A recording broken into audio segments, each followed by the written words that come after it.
Doctors of Reddit, what was the weirdest thing you even seen in someone's body? My father-in-law, Phil, was a Red Cross trauma surgeon during the Vietnam War. One day the locals brought in a villager with a live RPG round sticking out of his side. No one wanted to operate on him. Phil sent the OR staff out of the tent, so it was just him and the patient. Then he piled a wall of sandbags with a small opening around the villager, and used surgical tongs to extract the RPG round while sitting on the other side of the sandbags. Then he sewed the guy back up. He was fine. Phil is about 5 feet 2 inches and so mild-mannered. You'd never guess it, but he's a secret badass. Doctor here. I've seen bottles and dildos stuck in butts, alive bugs in ears and small toys inside children's stomach and intestine. But the best case that I have ever seen was that of an internship colleague. The patient was obviously psychiatric and managed to introduce a cylindrical cutlery basket full of spoons, forks, and knives up his rectum. At the radiography, the cutlery was clustered in such a way that we didn't recognize the objects, but they were definitely metallic. The content was only revealed in the surgery. Edit, just to be clear, the patient was not my colleague. He was my colleague's patient. My wife is an RN for the and the stories that I've heard are almost unbelievable. Too many alcohol-soaked tampons just yesterday. The funniest one though is the homemade anal beads. This guy had somehow drilled holes in billiard balls, ran a string through them and had his girlfriend shove them up his ass. Apparently he had quite an expandable asshole. String broke. 8-ball from hell. Surgery resident. I have fished a lot of things out of people. Weirdest was 3D batteries, several razor blades, smashed up cigarettes, and a chicken bone out of a man's abdomen, not inside his GI tract mind you, he inserted them directly through his abdominal wall. He was an inmate with severe psych issues who would regularly open up prior surgical scars and store things inside of himself. Our service has operated on him many times in the past few years, which I didn't know at 3 a.m. when he came in. My experience with him, he had managed to separate his ostomy from his abdominal wall on one side. So when I went down to the to see the guy in the middle of the night, he had a hole in his abdominal wall with 2 tunnels, both full of poop, and appeared to be in no pain, but all his vitals and labs were that of a very, very sick man. I figured it was a double-barrel ostomy. Basically you cut one side of the intestine, fold it back and sew it all up to the abdominal wall, so there's a tube going to the proximal intestine and a tube next to it going to the distal intestine. Think of splitting a toilet paper tube and folding it so there's 2 tubes staring at you. After getting a CT, I realized it was a single-end colostomy, basically like a new butthole made just to the left of the belly button. But he had undone the attachment of one side of the colon to the skin and had been shoving things, including poop, into his abdomen through this new hole. We opened him stem to stern and had to very carefully dig through his guts, quadruple gloved, praying that we didn't stab ourselves on something sharp, as there were several razors on CT imaging. The guy never showed any signs of pain before or after. My mother-in-law was an ER surgeon at one point, and always tells the story of a guy who came in with a budgie stuck up his ass, acted surprised when they identified it, but then cried something terrible when they informed him it was dead and no, they could not bring it back to life. I was doing a private practice outpatient rotation my second year of internal medicine residency when we had a lady present with an upper respiratory infection, likely COPD exacerbation as well. The clinic has a X-ray on site, so we get a chest X-ray and review it ourselves. Scattered all over her lung fields is tiny, radio-opaque circles. Like someone flicked white ink across the X-ray. I'm pretty proud of myself for saying, that looks like buckshot.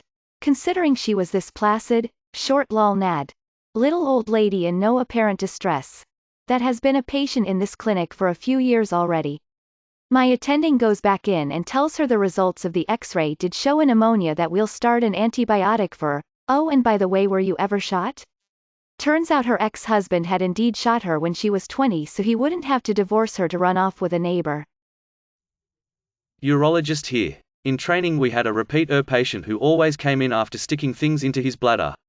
He had previously cut off most of the shaft of his penis and now he could put things in far enough to make it into his bladder. He would stick gauze, pens, and the strangest was probably a plastic spork. He did this so often we stopped taking them out as long as he could urinate. Not a doctor, but I remember a friend from my teenage years showing me an X-ray of his mother's womb with a pair of sharp scissors in there. Apparently when he was born, the doctors had to do a C-section and the surgeon accidentally left some scissors in there and sewed her up. I don't remember how long it took for them to realize it was still in there, but she obviously had to have surgery to get it out. Not a doctor, but I was in the medical bay when I was in Civil Air Patrol. We had a guy come in with his wife, both members of CAP. His wife says there has been blood in his underwear she noticed while washing his clothes. He insight us he was fine. After separating the two and hearing the stories, this is what the guy says. Don't tell my wife. I've been having an affair and I have an angel with an approximate 12-inch wingspan all the way in my bum. We tried getting fit out but we only snapped off one of the wings. Still to this day don't know how he fit a 12-inch plus shape up his ass, but it did end in a divorce and the guy had to wear a colostomy bag the rest of his life. I think the top weirdest thing was a self-harmer we had sutured, who picked the stitches and smuggled a plastic spoon in there for a few hours. We found it before they were admitted to psych. By location. Nose. Usually candy or a little toy. Ears. Often small toys or end of a QTIP that broke. Rarely a live insect. Those people are miserable. Mouths. I've pulled ridiculously huge wads of unchewed meat out of people's throats. Stomach, intestine.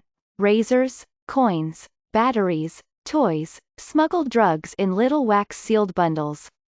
Vaginas. Half of a rather nice high-quality silicone dildo that had broken off. Scores of retained condoms and tampons, sometimes bits of food, typically as a non-traditional cure for yeast infection, not typically in play. A glass bong. Money. Urethras. A metal rod that had been part of a draftsman's protractor. The plastic tube that holds the ink inside a cheap pen. Rectums. Scores of dildos, rarely still vibrating.